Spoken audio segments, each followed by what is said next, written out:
Subscribe करा Manish recipe या cooking चॅनलला आणि बेल आयकॉनला प्रेस करा, याने तुम्हाला माझ्या नवीन नवीन रेसिपीचे नोटिफिकेशन सर्वात पहिले मिळेल आणि तुम्ही माझी नवीन एकही रेसिपी मिस नाही करणार। तर आज इथे उपवासाचे नुसते बटाट्याचे पापड सॉल्टेड आणि तिखट असे दोन्ही प्रकार मी इथे करून दाखवणार आहे। व्हिडिओमध्ये तुम्ही बघू शकता हे सॉल्टेड आहे आणि पहिले जे आहे ते तिखट पापड आहे। तर खूप छान लागतात हे पापड आणि वर्षभर तुम्ही हे पापड बनवून ठेवू शकता। तर रेसिपी चालू करूया। बटाटे इथे उकडून ठेवलेले आहे मी। तुम्हाला अर्धा किलो 1 किलो 2 किलो जेवढे पापड बनवायचे आहे तेवढे तुम्ही बटाटे इथे उकडून घ्यायचे आहे।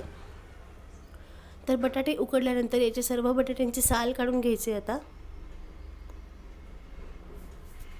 तर इथे सर्व बटाट्याची साल मी इथे काढून घेतलेले आहे, तुम्ही बघू शकता। आणि बटाटे पूर्ण व्यवस्थित शिजवून घ्यायचे आहे। तुम्ही बघू शकता बटाटे किती व्यवस्थित शिजलेले आहे, कच्चा जरा पण राहू नाही द्यायचा आहे। आणि त्यानंतर हे जे किसनीने याच्यावर आपल्याला किस पाडून घ्यायचा आहे। हे मॅशरने पण तुम्ही करू शकता, पण याच्यामध्ये गाठी राहिल्या तर पापड असं फाईन येत नाही, सरळ येत नाही, त्यामुळे तुम्ही किसूनच घ्या असं मी तुम्हाला सांगेल। ते सगळे बटाट्याचा किस आता मी इथे करून घेणार आहे। तर बटाट्याचा किस इथे मी करून ठेवलेला आहे, तुम्ही बघू शकता एकदम फाईन पेस्ट झालेली आहे बटाट्याची। आणि आता आपण पहिले तिखट पापड करायचे आहे, त्यामुळे तिखट टाकण्यासाठी त्याच्यामध्ये काय काय लागतं ते मी तुम्हाला इथे सांगणार आहे। त्यामध्ये इथे मी सुकी जी लाल मिरची असते तिची पेस्ट पावडर करून ठेवलेली आहे बियांचे, तुम्ही बघू शकता। हे नसेल वापरायचं तर तुम्ही प्लेन आपलं लाल नॉर्मल जे तिखट असतं ते पण वापरू शकता। तर लाल मिरचीची सुके फ्लेक्स घेतलेले आहे इथे, त्यानंतर जिरे घेतलेले आहे आणि मीठ घेतलेले आहे।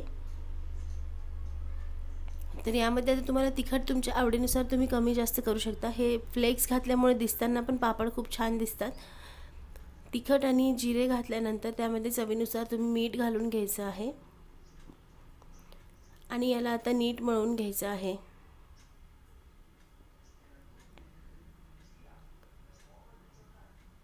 तुम्हाला याला हातानेच मिक्स करावं लागेल नीट, तर हाताने याला नीट पिठाचा याचा गोळा करून घ्यायचा आहे, मळून घ्यायचा आहे।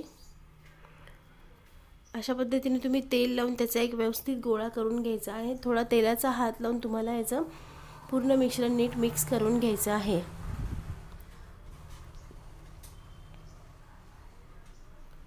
तर पीठ इथे आता मिक्स करून झालेलं आहे आणि त्याचे आम्ही आता छोटे छोटे गोळे करून ठेवणार आहे। तुम्ही बघू शकता तेलाचा हात लावल्याने पूर्ण कणिक जशी मळतो तशा प्रकारे नुसते बटाट्याचे हे पीठ झालेलं आहे आणि त्याचे आता आपल्याला पापडासाठी छोटे छोटे गोळे करून ठेवायचे आहे। तुम्ही बघू शकता इथे गोळे तयार करून ठेवलेले आहे आणि पापड बनवायचे 3 प्रकार मी इथे तुम्हाला दाखवणार आहे।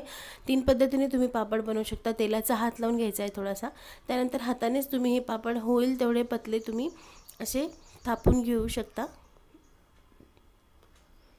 तुम्ही बघू शकता पापड किती छान येत आहे त्याला नीट मिक्स केल्यामुळे। त्यानंतर दुसरा प्रकार मी तुम्हाला दाखवते पापडाचा करून। तेलाचा हात लावून घ्यायचा आहे खाली। ही पद्धत पण चांगली आहे, म्हणजे थापण्यामध्ये वेळ पण जातो आणि आणि आपल्याला इव्हनली पापडचा साईज आणि जे पातळपणा असतो तो व्यवस्थित येतो। तुम्ही पोळपाटाने तुम्ही असं प्रेस करून घेऊ शकता। तुम्ही बघू शकता पापड एकसारखा तयार होऊन जातो। आणि तिसरी पद्धत जी आहे मी तुम्हाला दाखवते परत। तुम्ही परत तेलाचा हात लावून एक गोळा ठेवायचा आहे आणि प्लेटने पण तुम्ही प्रेस करून घेऊ शकता, याने पण खूप छान पापड बनतात, एकसारखे सगळे पापड बनतात। तुम्ही बघू शकता किती छान बनलेला आहे आणि थापण्यात पण वेळ जातो, तो वेळ आपला वाचतो। तर अशा प्रकारे सगळे तिखटाचे पापड मी इथे करून ठेवणार आहे आता, तुम्ही बघू शकता। हे दोन्ही प्रोसेस सोपे आहे, प्लेटने आणि पोळपाटाने। तुम्हाला जी प्रोसेस हवी असेल त्या प्रोसेसने तुम्ही करू शकता। तर अशा प्रकारे सगळे जे तिखट पापड होते ते आता करून घेतलेले आहे, तुम्ही बघू शकता व्हिडिओमध्ये। हे खूप छान लागतात खाण्यासाठी। तर तिखट हे सगळे पापड आम्ही बनवून ठेवलेले आहेत, तुम्ही बघू शकता। तर याला आता आपल्याला उन्हामध्ये वाळवून घ्यायचे आहे, 2 ते 3 दिवस पूर्ण याला उन्हामध्ये सुकवून घ्यायचे आहे। अशा पद्धतीने सगळे पापड आम्ही तयार करून ठेवलेले आहे। याला तुम्ही घरामध्ये करून ठेवू शकता आणि नंतर मग जे मेन कापडावर तुम्ही घातलेले आहे ते मेन कापड उचलून तुम्ही अशा पद्धतीने उन्हामध्ये वाळवायला ठेवू शकता। तर तुम्ही बघू शकता पापड तिखट तयार आहे। आणि आता सॉल्टेड पापड कसे बनवायचे ते बनवून घेऊया। हे खूप सोपे पापड आहे। सेम प्रोसेस जी आहे ती उकडलेले बटाटे किसून घ्यायचे आहे आणि त्यामध्ये फक्त तुम्हाला आपल्याला सॉल्टेड फ्लेवर करायचा आहे, त्यामुळे मीठ याच्यात टाकायचे आहे। उपवासासाठी हे 2 रेसिपी खूप छान आहे। नेहमी साबुदाणा खिचडी आणि भगरीचे आयटम खाऊन कंटाळा आला असेल तर हे उपवासाच्या दिवशी तुम्ही हे 2 गोष्टी वर्षभर करून ठेवल्या तर खाऊ शकता। तर सेम पद्धतीने तुम्ही बघू शकता मीठ टाकून तेल लावून गोळा करून घेतला होता बटाट्याचा आणि अशा पद्धतीने सॉल्टेड पापड असे सेम जी प्रोसेस मी दाखवली आहे त्या प्रोसेसने आम्ही सॉल्टेड पण पापड इथे करून घेतलेले आहे।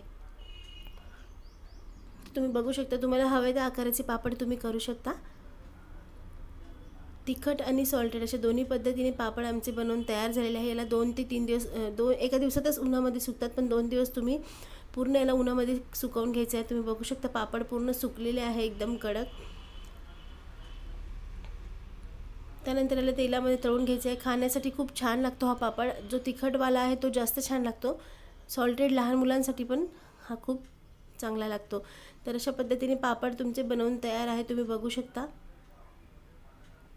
तिखट पण तयार आहे आणि सॉल्टेड पण पापड तुमचे बनवून तयार झालेले आहे। टेस्ट याची खूप छान लागते। नक्की तुम्ही ही पापडाची रेसिपी करून बघा। तुम्हाला जर ही रेसिपी आवडली असेल तर रेसिपीला नक्की लाईक करा आणि उन्हाळ्याची वर्षभरासाठी टिकवून ठेवण्याची रेसिपी आहे, तर तुम्ही नक्की ही रेसिपी आता उन्हाळा चालू झालेला आहे तर ट्राय करू शकता। तर बटाट्याच्या पापडाची ही रेसिपी तुम्हाला आवडली असेल तर नक्की लाईक करा, कमेंट करा, शेअर करा। तर भेटूया पुढच्या अशा एक छानशा नवीन रेसिपीसोबत। तोपर्यंत बाय बाय।